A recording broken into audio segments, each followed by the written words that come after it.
Operation ബഷാരത്ത് അൽ ഫത്ത് അഥവാ വിജയത്തിന്റെ സന്തോഷ വാർത്ത അമേരിക്കയ്ക്കെതിരായ മിസൈൽ ആക്രമണത്തിന് ഇറാൻ നൽകിയ പേരാണ്. ഗൾഫ് രാജ്യങ്ങളിൽ ഭീതി വിതച്ച് 14ഓളം മിസൈലുകളാണ് ഖത്തറിലെ അമേരിക്കൻ സൈനിക കേന്ദ്രങ്ങൾ ലക്ഷ്യമാക്കി ഇറാൻ തൊടുത്തത്. 13 ഖത്തർ തകർത്തിട്ടു. ഒരെണ്ണം മാത്രമാണ് സൈനിക കേന്ദ്രത്തിൽ പതിച്ചത്. ആളപായമൊന്നും ഉണ്ടായില്ല.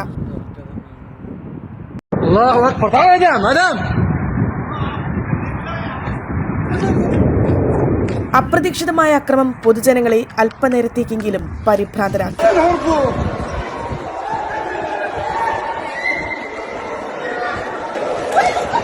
വിവിധയിടങ്ങളിൽ കെട്ടിടങ്ങൾ പ്രകമ്പന കൊണ്ടതായും ഖത്തറിലെ പ്രവാസികളടക്കമുള്ളവർ പറയുന്നു. ഭീതിയുടെ നിമിഷങ്ങൾക്കകം തന്നെ ഖത്തറിലെ ജനജീവിതം ശാന്തമായി. ആശങ്ക വേണ്ടെന്നും ജാഗ്രത പാലിക്കണമെന്നും പൊതുജനങ്ങളെ അധികൃതർ അറിയിച്ചു. നിർവീര്യമാക്കിയ മിസൈൽ അവശിഷ്ടങ്ങളിൽ പലതും പൊതുനിരത്തുകളിലും മറ്റും പതിച്ചു.